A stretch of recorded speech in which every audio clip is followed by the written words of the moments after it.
हर रोज़ की तरह आज भी हम अपने उसी स्थान पे बैठे थे। हमने अपनी सिगरेट जलाई और पीने लग गया। नशा करना हमारे लिए आम बात हो चुकी थी। सिगरेट पीना, दारू पीना, ये सब कॉमन सी बात हो चुकी थी। नशा पूरी तरह से हम पे हावी हो चुका था। हमको नशा के सिवा कुछ दिखाई नहीं देता था। अचानक से एक लड़की हमारे पास आई और हमसे बोली, ओह सुसाइड। हम सुसाइड क्यों करेंगे? कर तो रहे हो। मैं क्या कर रहा हूँ? एक हाथ में जलती हुई सिगरेट और एक हाथ में बियर की कैन। ये धीरे धीरे सुसाइड नहीं है तो क्या है लवी? लवी? एक मिनट, आपको कैसे मालूम कि मेरा नाम लवी है? बस ये समझ लीजिए कि मैं अंतर्यामी हूँ। अंतर्यामी? तुम रश्मि हो ना? हाँ मैं रश्मि हूँ। आओ बैठो।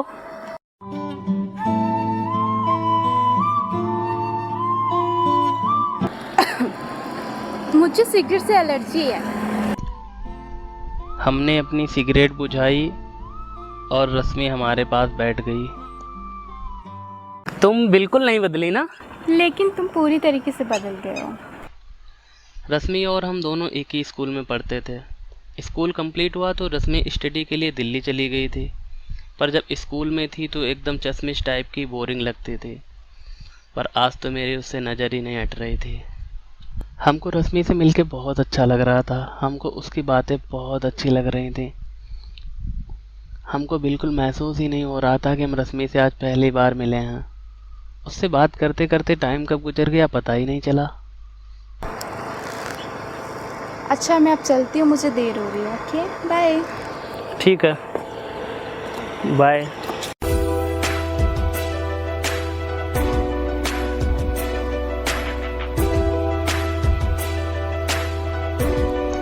अगले दिन फिर उसने हमको एक पार्क में मिलने बुलाया। हम दोनों उस पार्क में गए। पर क्या करें, हम अपनी आदत से मजबूर थे। हम बिना सिगरेट के नहीं रह सकते थे।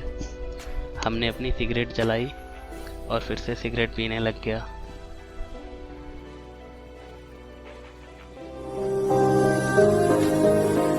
पता है, जब मैं तुमसे नहीं मिला था तो दिन में 10-12 सिगरेट पी लेता था। अब तो दिन की 3-4 ही हो पाती हैं।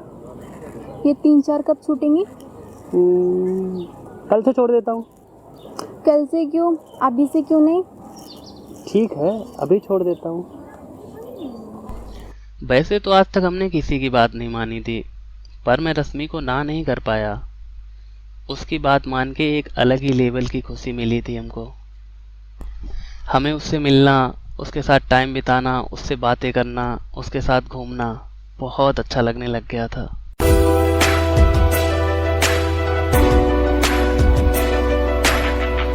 वैसे तो मैं रश्मि के ख्यालों में दिन रात खोता जा रहा था, पर एक बात थी जो हमको हद से ज़्यादा परेशान कर रही थी। हमसे रहा नहीं गया, आखिर हमने पूछ ही लिया। हम जब भी तुमसे मिलने आते हैं तो तुम हमेशा यही ड्रेस क्यों पहने रहती हो? क्योंकि जब हम लोग पहली बार मिले थे तो हमने यही ड्रेस पहना था और अब ये ड्रेस हमारे लिए लगती है। ओह, ये बात है।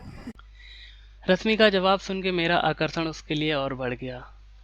मेरे दिल में उसके लिए प्यार बढ़ता ही जा रहा था। मुझे उसके साथ रहना, उसके साथ टाइम बिताना बहुत अच्छा लगता था। उसके साथ टाइम कब बीत जाता था मुझे पता ही नहीं चलता था। अच्छा तो मैं चलती हूँ। Okay bye. ठीक है, बाय। हम दोनों को जब भी टाइम मिलता था हम दोनों एक दूसरे से मिलते रहते थे। हम दोनों का लगाव शायद एक दूसरे के प्रति बढ़ता ही जा रहा था। शायद हम दोनों एक दूसरे से प्यार करने लग गए थे।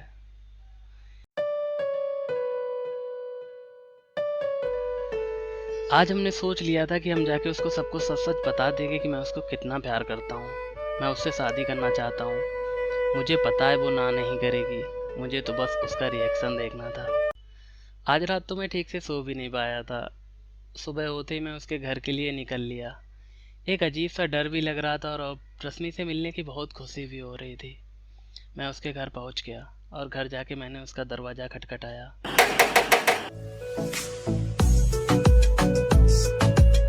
आंटी जी, रश्मि है? काश बेटा वो होती। मतलब? अभी कुछ दिन पहले उसका कार एक्सीडेंट हो गया और अस्पताल ले जाते उसकी मौत हो गई। उनकी बात सुन के मुझे बहुत हैरानी हो रही थी। मुझे कुछ भी समझ नहीं आ रहा था। मैं चुपचाप वहाँ से निकल लिया। आंटी के बोले हुए शब्द हमारे कानों में बार बार गूंज रहे थे। आखिर वो लड़की कौन थी जो हमसे मिल रही थी? मैं बहुत परेशान था। मुझे कुछ भी समझ नहीं आ रहा था कि उन्होंने क्या बोला है। आखिर उन्होंने ऐसा क्यों बोला है? जो लड़की हमसे मिल रही थी वो क्यों मिल रही थी? उसको हमसे क्या चाहिए था? मैं बहुत दुखी भी था और हैरान भी। हमें कुछ भी समझ में नहीं आ रहा था। गुस्से में हमने अपनी सिगरेट निकाली और फिर से सिगरेट पीने लग गया। अचानक से रश्मि मेरे पास आई और उसने मेरे मुंह से सिगरेट निकाल ली। उसे देख के मैं बिल्कुल दंग रह गया। मम्मी झूठ बोल रही थी ना? नहीं, वो सच बोल रही थी। मुझे दिल्ली से आए हुए कुछ ही दिन हुए थे। मैं मार्केट से वापस आ रही थी, तभी एक कार आई और टक्कर मार दी। शायद तुम्हें याद नहीं होगा, वो कार तुम ही चला रहे थे। तुम झूठ बोल रही हो। मुझे उसी बात का बिल्कुल भरोसा नहीं हुआ और मैंने उसको गले लगाना चाहा, पर शायद मैं गलत था। अब मैं चाहकर भी तुम्हारी नहीं हो सकती लवी। अगर तुम्हें मुझसे ज़रा सा भी प्यार है, अपने लिए ना सही मेरे लिए नशा छोड़ दो, जिससे किसी और परिवार को अपनों से बिछड़ने का दुख ना हो। जीवन में कुछ घटनाएं ऐसी भी घटती हैं जो हमको बहुत कुछ सिखा के जाती हैं। अगर आप भी किसी से सच्चा प्यार करते हैं और आप नशा करते हैं तो आज ही नशा को बाय बाय करिए, क्योंकि आपकी ज़िंदगी में कुछ लोग ऐसे भी हैं जिनके लिए आप बहुत प्यारे हो।